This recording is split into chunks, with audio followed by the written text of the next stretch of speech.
And we fade in. What's up, guys? It's Austin, and welcome back to another episode of Scene2Screen. Now, I am very excited about this episode because this is going to be my first ever movie review on this channel. And what better movie to do it than Split, written and directed by M. Night Shyamalan. So, before we get into the review, I want to let you guys know two things. The first is that this will not include spoilers in this review. At the very end, there's going to be a section where I go over some of the events that happen later on in the film that do contain spoilers, but I'll make sure to put that on screen before you guys watch it so you guys know what you're walking into. And second, I'm going to quickly run down with you guys how these reviews are going to work, okay? So my reviews are going to be cut down into 3 different categories, which I'm going to grade them on based on my opinions and what I think each section, or how well each section did. And those sections are the writing of the film, the acting of the film, and the directing. So, without further ado, let's get into it. So, for those of you who don't know what the movie Split is about, if you haven't seen it, if you haven't heard much about it, or haven't seen a trailer for it, I'm going to quickly read for you guys the official plot summary of the movie online. So here it goes. Though Kevin, James McAvoy, has evidenced 23 personalities to his trusted psychiatrist, Dr. Fletcher, Bet Buckley, there remains one still submerged who is set to materialize and dominate all of the others. Compelled to abduct 3 teenage girls led by the willful, observant Casey, played by Anya Taylor-Joy, Kevin reaches a war for survival among all of those contained within him, as well as everyone around him, as the walls between his compartments shatter. So right off the bat, you guys can tell this is obviously a thriller movie, and it's going to be very intense. Now, intense is a very large understatement when it comes to this movie. One of the first things that I observed when watching this was that if you've seen the trailer, you know that these girls get abducted in a car at the beginning of the movie by this man. That happens within the first 7 minutes of the film. I was caught off guard with how fast, because I saw them walk into the car in the parking lot, and I was thinking to myself, is this it? Is it already happening? And it did. The man named Kevin, or one of his personalities named Dennis, who at the time is in charge of his body, captures these girls in their own car and takes them to this bunker-like room where there's no windows, there's only one door, and it's locked all the time. And these girls are rightfully completely terrified. They don't know what's going to happen. They don't know who this guy is, or what he's about, what they're here for, but they're truly terrified. Now, that terror that the girls have is quickly accompanied by a large sense of confusion when this same man comes into their room acting completely different. And these girls quickly realize that there's something clearly wrong with him, and they also soon realize that this man is suffering from multiple personality disorder, which they don't know how many personalities he has, but they do know that every time he comes into the room, he is somebody completely different. The writing was very, very smart in this movie. To have a movie where there are 23 main characters, but at the same time are all one, is an extremely daunting task to successfully write, where there are, 1, no major plot holes, or any plot holes that I could see. 2, not having it confusing, where we're unsure which characters are what, and which characters' motives are this, and who's who, based on the writing style of each character, how they're all different. And 3, making sure that it's easy to follow. The way M. Night Shyamalan writes this movie, and how it should be written all the time, but how it's so easy to kind of get jumbled up when writing like this, is it was so easy to follow each character individually as if they were each different people in the film. Which, in a way, they were, because that's how he wrote it, that's how he approached it, and that's how the film approached it as well. Each character, although they're all in Kevin's body, are all different people with different motives, different things that go with the actor's responsibility. But it was very easy to follow, and the thing about that, which is so great, is that because we're not stuck trying to focus on and trying to figure out who's who and what's going on and which character's going for what, we were able to focus on the story. M. Night Shyamalan was able to write the story in an extremely simple way, but at the same time making it very complex and intricate at the exact same time. It was the perfect balance of all three of those elements, and it turned out incredibly excellent. And for those reasons, I have given the writing section an 8.5 out of 10. So, next up is the acting. And let me tell you, James McAvoy is insane in this. I have never seen, first off, someone who had to play, I think, 9 different personalities, which were actually shown. Not all 23 personalities were actually shown, but I've never seen somebody on a film who has had to play 9 different people. 9 different, 2 different genders, they weren't always male, all different personalities, all different accents, all different ages. He played an 8-year-old boy or a 9-year-old boy. He played an older lady. He played characters that were good, characters that were bad, characters that were monsters, literally. And each one was completely 100% believable. There was not a time where I felt like one character was too close to another, or too similar, or had similar actions or thought processes, or anything like that. Each character, there was even a scene where, this isn't a spoiler, so don't worry about it. There was one scene where one of the girls captured wakes up and he is sleeping right next to her in the bed. And normally, that would be a very, very creepy thing. And it was a creepy thing still, just considering their circumstances, but at that time, he was playing the 9-year-old boy. And just the way he was talking and the way he acted towards all of it, just the innocence was completely there. None of it was compromised. It was all there, and it was completely believable. And I just thought that was a testament to his acting. Like, usually, something like that would be a very, very, very creepy thing, right? But in a weird way, it wasn't, because of the way he was able to pass this as himself being a 9-year-old boy. But I seriously cannot get over how good his acting was and how hard of a job it was, considering the fact that he had to give voices to all of these characters, right? He had to come up with their own ways that each of them think about the world, how each of them approach different scenarios, how each of them act, what their quirks are. I mean, some of that is the job of the director and the writer, right? The same person, M. Night Shyamalan, to kind of write those characteristics in, but it is entirely the actor's job to take that up and upon themselves to inhabit that character and make it come to life. And that's hard enough for one character, okay? But to do it for 9 different ones, and for each one to be just as excellent as the one before it, is an incredible accomplishment. Now, after all of that is said and done with how great of a job he did, there was one thing that wasn't a huge deal, but that did kind of bug me a little bit, and it was with the 3 girls at the beginning. Casey Cook, one of the 3 girls, played by Anya Taylor-Joy, is a very closed-off, quiet girl, and she's really good at playing that. It's great the entire time. But at the beginning of the film, when they're first kidnapped and thrown into this room, I get how all of the girls were acting very terrified and freaking out. I know for a fact that if I was in that same situation, I'd be just as scared and stuff like that. But I think they would be a lot more freaked out at the beginning. They were all completely scared, which I get.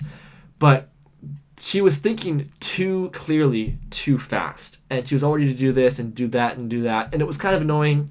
But at the same time, it wasn't horrible acting. It was just a little bit unbelievable. So, with all of those in mind, James McAvoy's outstanding performances, the psychiatrist's great performance, and the girls' good performances, Casey Cook's amazing one, and the other girls, not as much, not as believable, but they kind of got around to it and it got better. I'm giving the acting also an 8. Individually, performance-wise, I would give James McAvoy a 10 out of 10, definitely. And I would give the psychiatrist a 9, and I would give the girls... Casey, I would give a 9. I would give the other girls about a 7. Personally, I was so focused on James McAvoy's performances that I didn't really let myself think about it too much, about the other girls' performances and the rest of the cast, which is a good thing. So the good ones stood out still, but the bad ones I didn't let really affect me because I was so focused on how good he was, which is a good thing.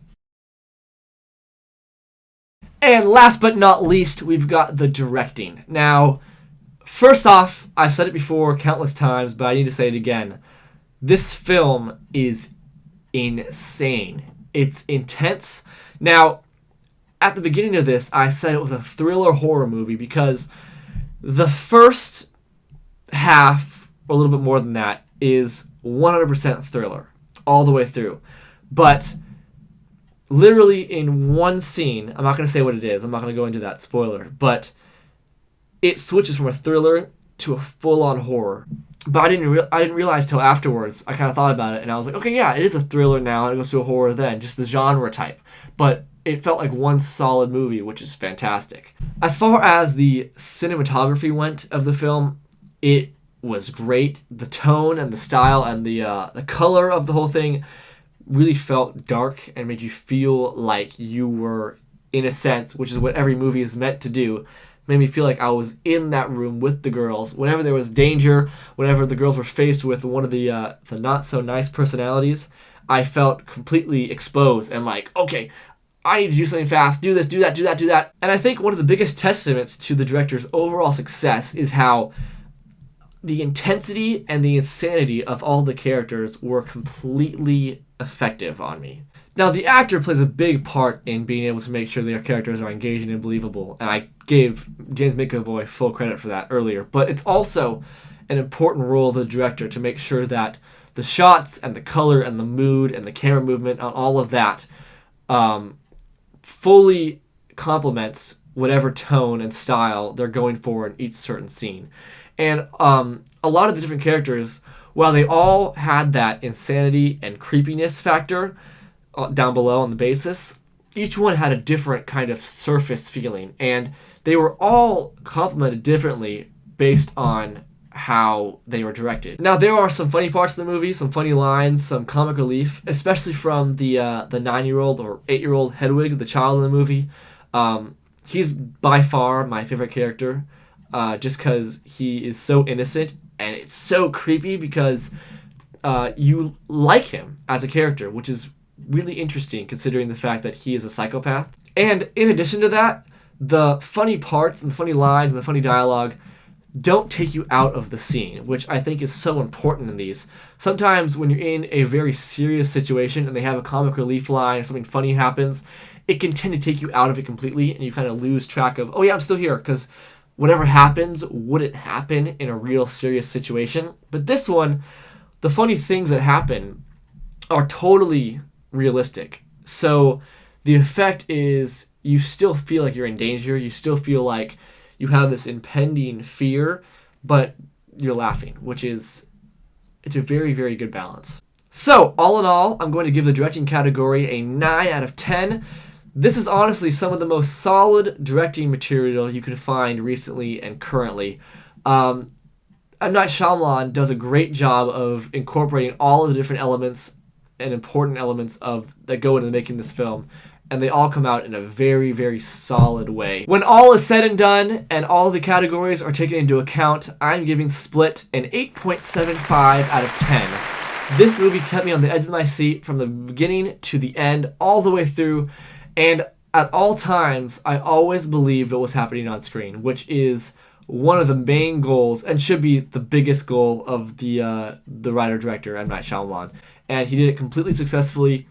No matter what the dialogue was or how it was acted, I always believed that what was happening on screen was real and completely realistic. If you're looking for a good thriller that'll scare you, that'll keep you thinking, and that will leave you in awe of people's capabilities both on and off screen, go see Split. It's a heck of a ride, and I loved it thoroughly. This has been Austin on Scene2Screen.